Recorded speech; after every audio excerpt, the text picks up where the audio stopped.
Okay, we're here in Titus. We left off really down about verse 5. And as we cover Titus, I kind of said up front in last week's class, this will be a quicker book than when we were going through 2 Timothy. But just a kind of a reminder of the breakdown of the book. In this first chapter, we're going to be looking at appointing elders in various congregations on that island of Crete, and looking at those qualifications for elders. We're not going to look at all of the qualifications mentioned in Titus because we just not too long ago covered 1 Timothy. But what we'll do is we'll cover the qualifications that Timothy doesn't mention. So there's about 24 different qualifications for elders, and some of them are mentioned in Timothy only, some are mentioned in Titus only, and some are mentioned in both. And we're going to cover the ones that are mentioned in Titus only. And that'll save us a little bit of time, and as I said, because we just went through it recently. And then the second half of that chapter is dealing with troublemakers in the church. The key kind of component to understanding this book is to understand that Paul had left Titus there in Crete to set things in order. And the island of Crete is known for troublemakers and liars, and it's a place that just had a reputation for wicked living. And so here's the church, and congregations are cropping up on this island. Well, just like today, we're affected by the culture we're in. They were affected by the culture they're in. I mean, even today, if you call somebody a Cretan, it's not a good thing.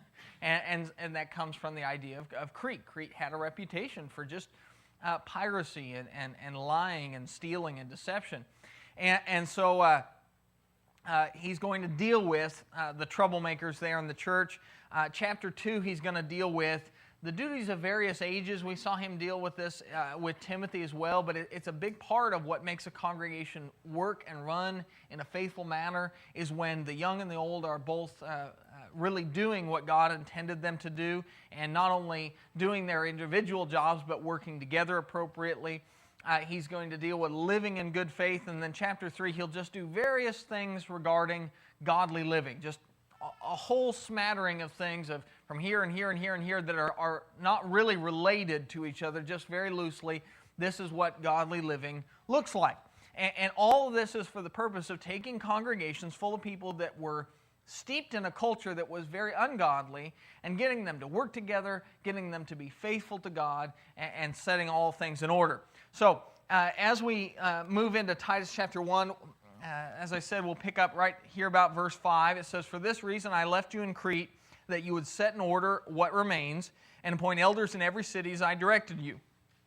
And then he's going to go on to list the various qualifications for elders. We have 3 elders in this congregation. All of them are men that we have specifically said as a group meet these qualifications. And as we cover those, as I said, we're not going to look at all of them because many of them we've just recently covered. But what we're going to do is cover the ones that are specific to Titus. The first one we're going to look at is the elder must be the father of faithful children. Now, if you look over in 1 Timothy chapter 3 there, you're going to see a very similar. Oh, that looks much clearer there than it does down here. So 1 Timothy chapter 3 gives a very similar qualification, but the wording is a little bit different, and there's some distinct differences there. 1 Timothy chapter 3, down to verse 4, it says, "He must be one who manages his own household well, keeping his children under control with all dignity."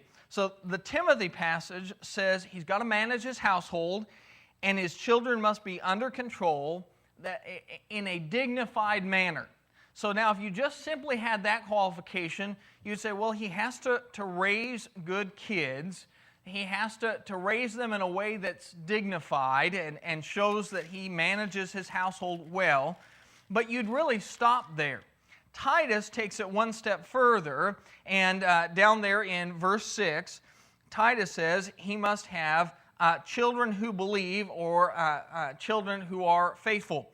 And then it says, not accused of dissipation or rebellion. That word dissipation means riotousness or unruliness, that sort of thing. And so Titus takes it one step further and says they need to be more than just under control. They have to be believing children. And so we take it to this next stage of being children of faith. That they have reached that age where they can look and have made it their own, so to speak. They have now become faithful people themselves. Now, as we look at this particular qualification, out of the 24 some odd qualifications out there, this particular one has had more controversy than pretty much any other. And some of that controversy has been over what does it mean if the child is faithful. There's an argument out there that says, no, they don't. It's not talking about being faithful to God. It's talking about them just being faithful to the father. So the kid could never become a Christian, but they were faithful to their dad, and therefore they count as a faithful child. We're not going to deal with that argument a whole lot this class, but that's one of the reasons that it has there's been a lot of controversy over it. We're going to deal with the other reason that there's a great deal of controversy, and the reason I'm going to deal with this one this time and not the faithful children one is when we dealt with this before through elder qualifications and whatnot, as I said not that long ago, we talked about the idea of faithful children. It's not just faithful to dad, but it's being faithful to the Lord. Now, what we didn't deal with a whole lot, because it really didn't come up, was the word children. This is the other part of what makes this particular qualification one that people get frustrated over. Can a man be qualified to be an elder if he has only one kid? And there's a lot of debate over that, and you have a couple of choices. I could cover the verse here and say, let's just skip that whole idea, let's not worry about it. Or we can take it and say, well, let's try and break it down and look at something that people have questions over. Here it says he must have faithful children, children who believe. Does that mean he has to have more than one kid? So what we're going to do is very quickly look at that. What do the Scriptures say in terms of that? Does a man have to have more than one child in order to be qualified to be an elder? Now, before I even start talking about it, I want to make one thing very clear. Everyone agrees that it is better if an elder has multiple faithful children. In fact, if you were going to make a decision over which would be better, would you rather have a guy who has 15 kids who all turned out faithful, or a guy who has 14 kids who all turned out faithful? Which one would you prefer if you could only pick one? I'll take the guy who has 15 faithful kids, right? Because he's done it 15 times, the other guy's done it 14 times, so therefore, that guy's got a better track record. And so everybody agrees if you can have multiple faithful children, he's had 3, 4, 5, 12, 217 kids who are faithful. Of course, that is great. And everybody agrees that part of the reason for that is every kid's different. If you have one kid and then you have a second kid, that second kid is the exact opposite of the first kid, isn't it? And if you have a third kid, that third kid is the exact opposite of the other two kids. I don't know how that is, but it is. Right? You can have 3 exact opposites. And so you look and you say, well, that's how it works. I mean, that's just how kids are. So when he's managing his household, a man who's managed a household with a diversity of personality types in his children, well, that's going to, that shows you something about the man, doesn't it? That's not the issue. The issue isn't whether or not we would prefer him to have multiple faithful children. The issue is, does the Scriptures require it? That's the big deal. And part of the reason I'm looking at this is there's no skin in the game right now. See, if we had a guy up for elder and he had only one kid, it would be kind of a firestorm to talk about something like this. But we don't have any sort of elder qualification issues we're going through right now. So the issue that is debated really comes down to not whether we would prefer him to have multiple children, but really, does the Scriptures require him to have multiple children to become an elder? So when you look at that word children there, over in Titus chapter 1, verse 6, where it says the elder have children who believe. Does that mean he has to have more than one kid?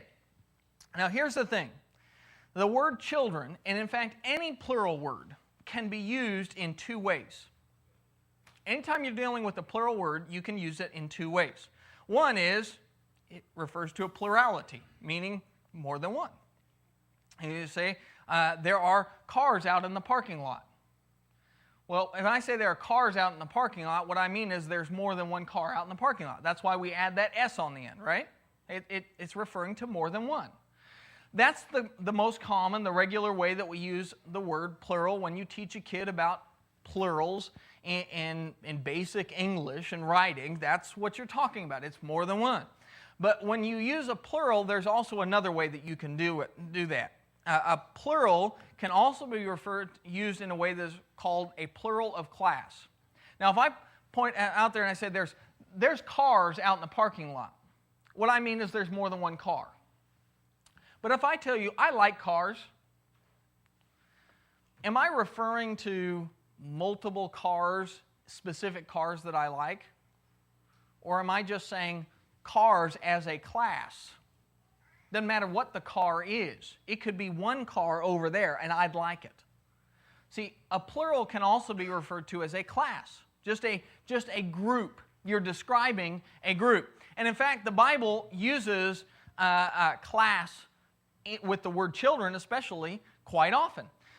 And you do the same thing.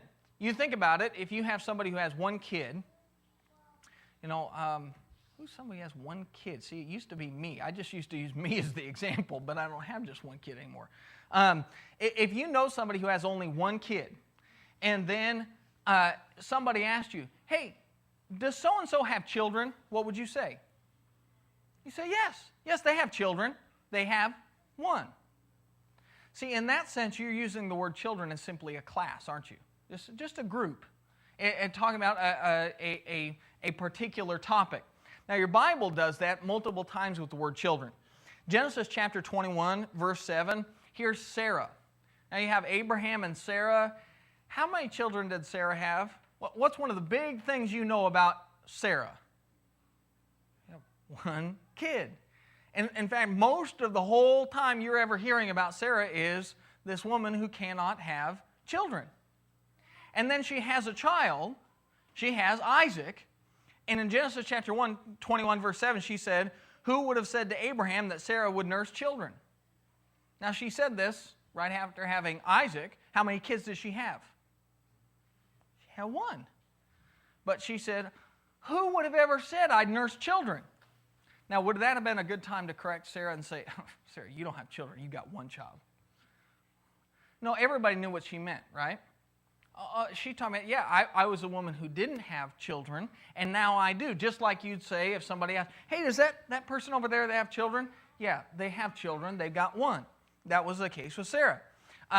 Bible does it, Ephesians chapter 6. Children, obey your parents. What would you do? You got a gaggle of kids. What would you do if you said, you need to obey? And one of the kids said, no, they need to obey, but I'm just a child. I'm just one. I don't need to obey. A child doesn't need to obey their parents. Children need to obey their parents. You only have to obey your parents if there's two of you. So I'm a single child. I don't need to obey my parents. How well would that fly? It wouldn't work, would it? No, everybody understands that's a class. You're talking about just a group. Matthew chapter 22, down to verse 24. If a man die having no children, his brother shall marry his wife. Now, here's a great example of a class. Having no children. Why didn't it just say having no child? If you have no children, what do you have? You have no child. Now, that's much more specific. It's a single. You don't even have one single one. But you says he has no children. What you're saying is he hasn't had anything in that class, in that group. One where we use it this way all the time is 1 Timothy chapter 5. 1 Timothy chapter 5 talks about the kind of widows that the church can support full time. 1 Timothy chapter 5, down in verse 4, it says, now, you can't support a widow. In other words, the church shouldn't take a widow onto the roster, meaning for the rest of her life, support her, if she has children or grandchildren who can. That's what 1 Timothy chapter 5, verse 4 says. Now, let me ask you, if there is a widow and she has one son, would you say that that son has a responsibility to support his mom? Yeah. Oh, no, that's not what that verse says. That verse says if she has children who can support her. But see, we all understand that, don't we? It's just class. You're just talking about a group. If she has anybody in that group, in the group of children, to support her, that's what they ought to do. Now, really, that's what's being talked about here in Titus. And you know how I know it? See, most of the time you'd have to say, well, is it using it in the normal sense of it they have to have multiple kids, or are they using it in the class sense? Context would have to tell you. Like with Sarah. When you have Sarah and she says, who would ever thought I'd nurse children? You know it's a class system. Why? What's the context? How many kids does Sarah have? One. So you know she's using it that way. So you're looking for something in the context to help you with that. Here's what we have in this context. Titus chapter 1, verse 6. If a man is above reproach, the husband of one wife, having children who believe, not accused of dissipation or rebellion. Now, that second half of that verse, he has children who are not accused of dissipation or rebellion. Let's imagine that you have an elder, and he's got 16 kids. I don't know, you can give him as many kids as you want, 26, I don't care. He's got a whole bunch of kids, and one of those kids is a riotous, unruly, rebellious child. Would that disqualify him, according to that verse? Or would you say, no, he'd have to have more than one that was unruly and riotous for that to work? See, when we look at the qualification there of children, he's got to have children who are not riotous and not rebellious. Well, does that mean if he has to have more than one that is riotous? No, I'm still qualified. This one kid over here is just a total rebel, but all the rest of them are fine. Or would you say, when it says he has children who are not riotous, that's going to mean, if one of them, one would disqualify him.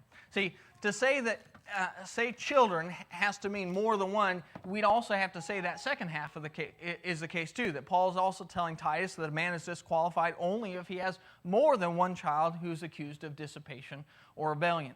So here in Titus, good brethren disagree on it, and this is certainly not going to end the issue of people debating the thing.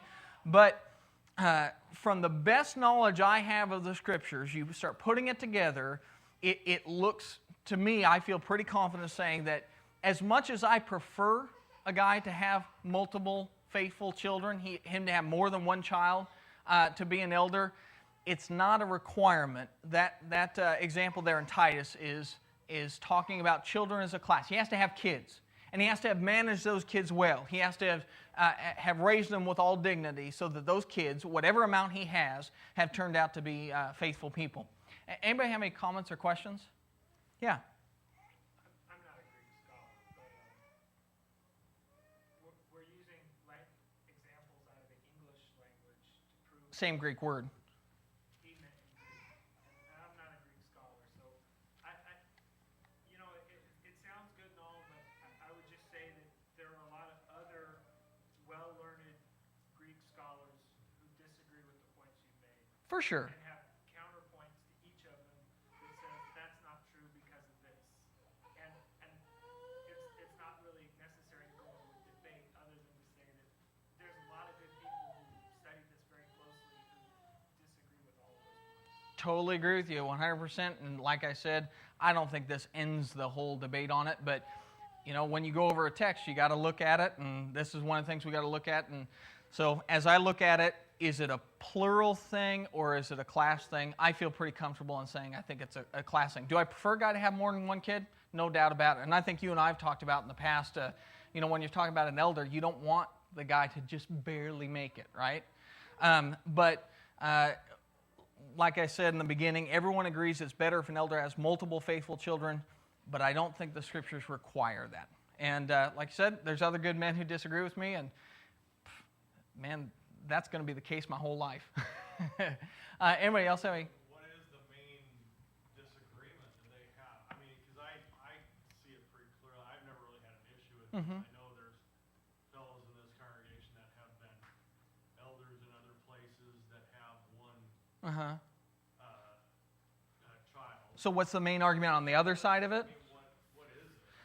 I mean, The main argument is it says children, which is plural, and of course it is a plural word. There's no doubt about it. So therefore, we should take it as they have to have more than one kid.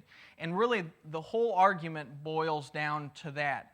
Is it plural in the sense of there are cars out in the parking lot, meaning there's more than one car out in the parking lot, or is it plural in the issue of class? And that is what the debate comes down to. As Mitchell said, good men debate over it, and it really comes down to which one is it? Is it, some people think it's a plural in the common usage of it, and some people think of it in terms of the class sense. And I fall under the class category, because like I said, for me, that's what it comes down to is if it's not class, then what we're really saying is on the first half of the verse, you have to have more than one kid who believes. But then on the exact second half of the verse, you just put a comma there. The second half we're saying, but even if only one of them is riotous, then you're disqualified. To me, it has to be the same both ways, both sides of it. Yeah. The way to look at that is if you have 4 kids and they're all sitting up on the dog in front, it says, do you have kids? Mm-hmm. Are they accused of dissipation? Yeah, that one there on the right is. Yep, his children are accused of dissipation. The one right there, his child right there. So I mean, you can look at it a lot of different ways. We're not going to solve the No. here, but it's when we look at this kind of stuff, we gotta say, are we trying to? And I'm not accusing you of this, please, but are we Sure. trying to lawyer our way into something that makes somebody okay, or are we really honestly believing that it means that? And I think a lot of people do honestly believe. Well, I think it only means one person, but a lot of times we look at scriptures and it's kind of like Bill Clinton says, well, I didn't lie. It all comes down to what the definition it is. And it's like, Well, and that's why I'd be real careful, Mitchell, of what you just did, is even though you said just me, that I didn't, you said there's a whole group of people who believe what I believe who are in the Bill Clinton category. well, So you got to watch it with how you talk about stuff for that purpose. And here's the deal. I completely agree there are people on the opposite side who have an honest heart with the thing. But I think it's also fair to say that people on the other side have a complete honest heart. And the reason I'm covering it now is to specifically deal with there's no bias. It's not like we've got a guy up for elder who's only got one kid. So, yeah, Scott's trying to legalize something. I've got a reason to have this view. We're just covering it because here's the text. We're in the text. We've had questions on it, and people ask all the time, so it's time to cover it. because the other argument that maybe we're going to get to next, so maybe this is a segue for you, is some people say, well, a guy's got 10 good, faithful kids and he's got one bad kid. Does that disqualify him? Or he's got 75 good kids and one bad kid. Does that disqualify him? Right. And they try to get proportions and, well, and it's like, well, if you just read it black and white, then you don't have to get into that judgment call over, well, it says his kids have to be good, not accused of dissipation. And sure, Joe has 3 good kids, but the other one's in prison. Well, this is exactly why it comes down to, is it a class word or is it a plural word? If it's a class word, then, yeah, you have to have your kids, whatever amount you have to be faithful, and your kids, whatever amount you have to not be accused of dissipation or rebellion. If it's a plural in the sense of multiple, then you have to have multiple kids and those multiple kids have to be faithful, and those multiple kids have to be not accused of dissipation or rebellion. So that's a totally separate issue as far as things like percentages and stuff like that. That's not in the text whatsoever. So, anybody else have any comments or questions? Yeah, Dave? If you were choosing elders, Sure. and 75% of the people have one view, Mm-hmm. have the other, isn't it come down where there's that, and I might be totally mistaken, where that type of division might exist, that isn't it just a matter of conscience on each one? If he feels this, that's what he'll submit. For sure. Feels this. Then you get to the point where just say 75% say, now, we would Mm-hmm. All right? Do the other 25% just live with that? Well, and that is where the issue would come down to each individual person saying, can I in good conscience be in a congregation where here's an elder that I maybe didn't necessarily think was qualified? Well, realistically, anytime you have elder selection, you have to deal with that. Because very rarely does any elder get 100% of the people saying, I agree they meet all the qualifications. Now, here we try and shoot for real high percentages, but even a real high percentage, say it's 99. Well, there's one guy, isn't it? One guy who said, I don't think he was qualified. So he has to have one of two things. He has to either say, I can't be here in this congregation because I can't accept this man as my elder. I think he's disqualified. I can't accept him as my elder.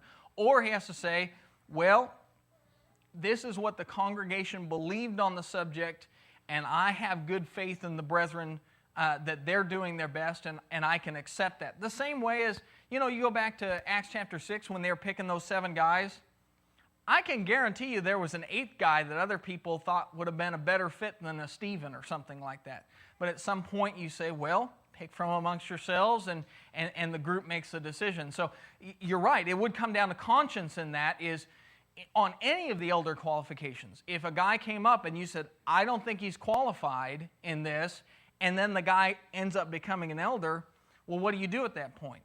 Well, you either need to feel comfortable that the congregation made a decision and the Lord's process was fulfilled in doing that, and then you had your vote and everything's okay, or you'd have to go somewhere else based off of your conscience. No doubt about it. Yeah, you're right, Dave.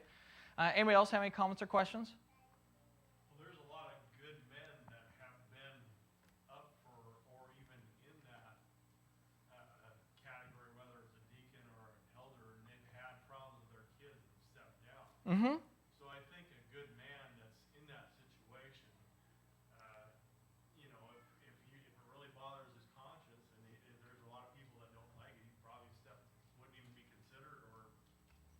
Yep, a lot of times. See, as you look at those elder qualifications, I think you've got a really great point there, Todd. As you're looking at those different qualifications, they overlap, don't they? And they have a way of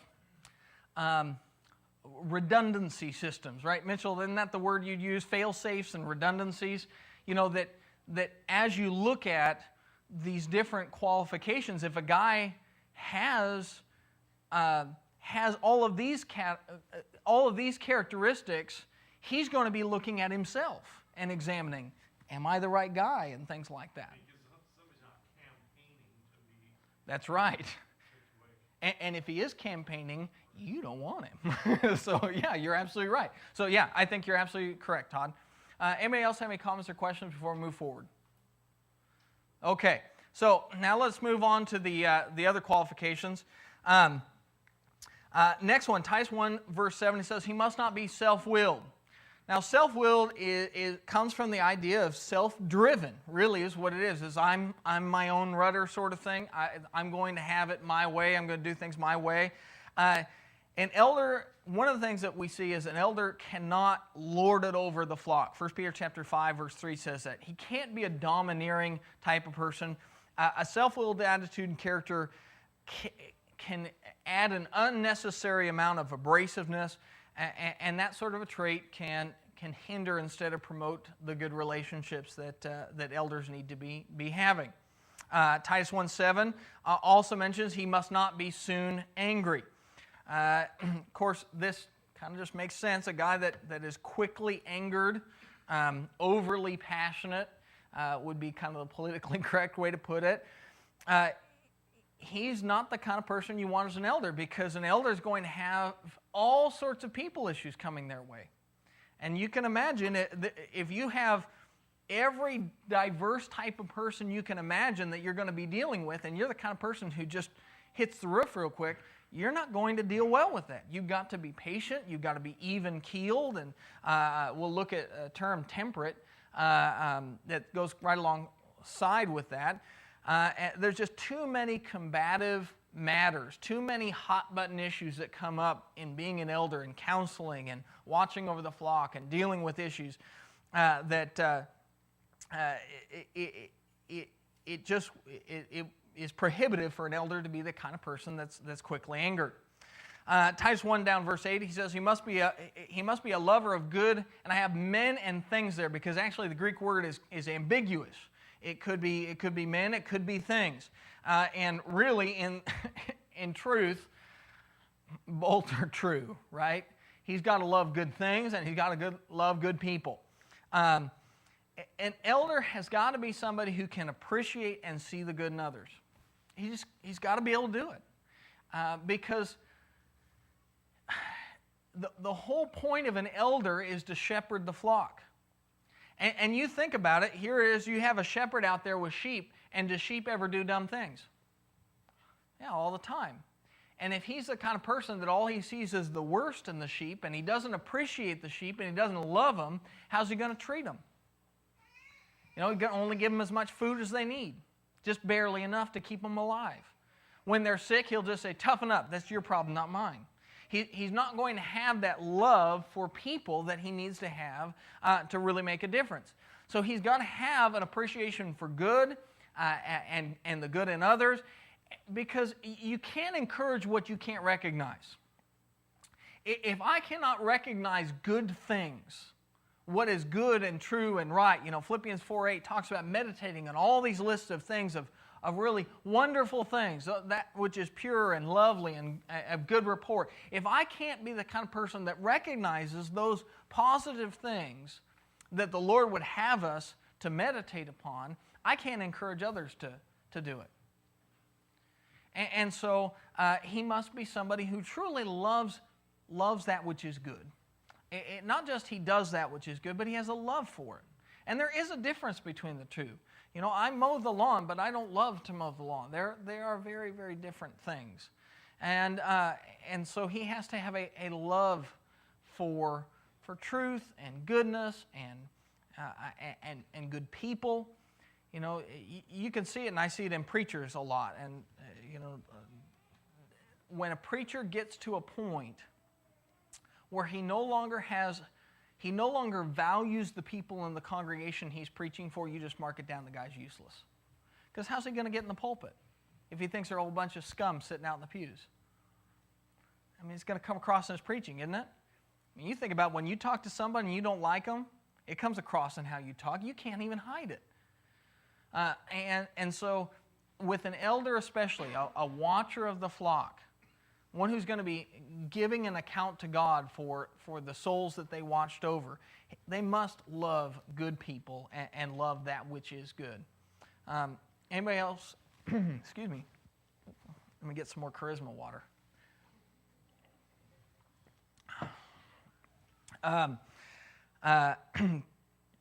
Anybody have any comments or questions? Okay. Scott, when we look at these qualifications, you said this before. This is a high caliber person. Yeah. And I think that we look at this a lot of times. I know I do. This is a high caliber person, somebody who has deep honor and all that. And this is something that we can all look at and say, this is the kind of person I want to be. This is the kind of person, man or woman, that I want to be in my service toward God. And then at the beginning of verse 7, I know you probably went over this stuff already, but I think of, being God's steward is like when I'm leading songs, I'm talking to my song leading students or my kids in the back, the teenagers. I always emphasize to them that when you're leading God's people in any type of leadership role, whether it's on the Lord's Supper or leading songs, you got to really understand who you are, that you're leading God's people. It's a big responsibility. It is, and as you go through these elder qualifications, you're right. What you're looking at is, here's somebody who we want to get, somebody who's put the pieces together of what Christianity looks like. As we all are going through our lives, that's what we're trying to do is take all of these commandments and teachings God has and put it into practical life. And when you look at an elder, that's what it is. This is what it looks like. This is where all of the pieces have fallen into place, and they've done it right. And so, as we look at it, it's an elder qualification, but it's an example of this is what we should shoot for. and being a good steward of whatever it is that you're doing. I'm going to put the Lord first. And I mean, well, you look at like the last qualification, be a lover of good men and good things. That's something we should all do. I mean, that's something we should all absolutely shoot for 100%. So, yeah, you're right. Emphasizing that people don't become elders by accident. It's not a mistake. It's not it's not like they wake up one day and all of a sudden, wow, look, I meet this. It's a lot of work. It's a lot of work, and it starts early. And I'm glad you teach that with your song leaders, because I think it's something that we all need to shoot for. Titus 1:8 also says that they must be just people, and just has to do with the idea of justice. That which is fair, which is right. One of the things we're going to read about here as we go down is that one of the purposes God has elders for is to stand up for what is right. To stand in the gap for a congregation, to say this is what is good and true, and we will not move from it. And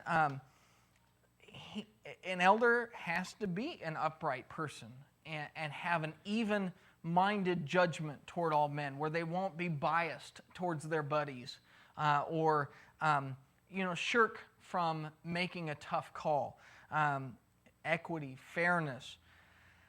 Those need to be characteristics that you see in them, that they make good decisions, they make thoughtful decisions, they make prayerful decisions, and that they do them according to the Scriptures. That, justice, we get our definition of what is just from God, from reading our Bibles and seeing how God decides things.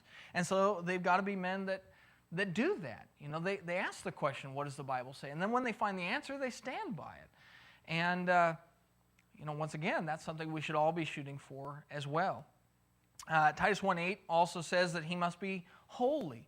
The word holy means set apart. It's a separation. Something that is holy is something that's special. It's set apart and separate from other things. And in the case of Christianity, being holy is being set aside for the purpose of being used by God. That we would be people who would let His word guide us. John 17:17 talks about His word making us holy. That's where we get our separation, our specialness from us, when we live by that word. And so a holy person is somebody who's dedicated their life to living for God. They're not just pew sitting, so to speak. They just show up, they kind of do their bare minimum and then move on. They made their life from home to work to services and everywhere in between dedicated for the purposes of God. And of course, as you look at ourselves, that's what we need to be shooting for as well. We don't want to be just pew sitters, where this is just something we just do on Sundays or Wednesdays. We want to be people who are godly, who have dedicated our lives to God's purposes and His service. And that's important, and that has to be important to us, that it's more than just lip service. And anybody who's going to be serving as an elder, you need to see that in them, that there's a dedication level there. There's a commitment to it. And then the last one we'll look at is Titus 1:8 also talks about being temperate. And to be temperate is to be self-controlled. Well, you talk about temperate weather. That's not too hot, not too cold. It's just right, Self-control is you're not letting yourself go to extremes, and that's really what being temperate is to not let yourself move to extremes. And so that when an elder is dealing with varying problems and circumstances, they don't let themselves just kind of swing back and forth. Of course, you probably have seen people in your life who do that. They're just like, 1 minute they're really happy and then they're crying. Or 1 minute, they're your best buddy and then they're screaming at you. And they're not temperate. And they're what we might call a loose cannon. That's the kind of language you would use. And an elder can't be that way, because what they're doing is far too important. And as we're looking at elder qualifications, as we've talked about and Todd brought up, this is a standard of what putting the pieces together looks like. We should be seeking to not swing one way or the other too drastically in the way that we live, but that we should allow ourselves to be tempered by the Scripture, so that, when we're confronted with circumstances that may make our blood boil or would normally cause people to act in an inappropriate manner, that we kind of have that ability to step back and say, what would God have me to do? And when you begin to put these pieces together, you have some really high caliber people. And so as you look at those elder qualifications, those are the ones unique to Titus. Take just a little bit of time there to look at them. Now, we really are out of time. Oh, yep, Dave? Yep. Where it talks about wife, having one wife and faithful children, Mm-hmm. the church is Christ's wife Mm-hmm. in the sense that the Bible talks about. Being the bride of Christ, yeah. And 1 Peter 5, it talks about Christ as the chief shepherd. Uh-huh. All these qualifications I look at here are patterned after him. For sure, except for the whole children thing and being married thing. But I see what you mean, where he's married to the church. Yes. He has us as children, in a sense, being God, we're his children. Right. But the basic pattern there is him. He's the chief shepherd, and elders are simply helping to shepherd a small portion of his flock.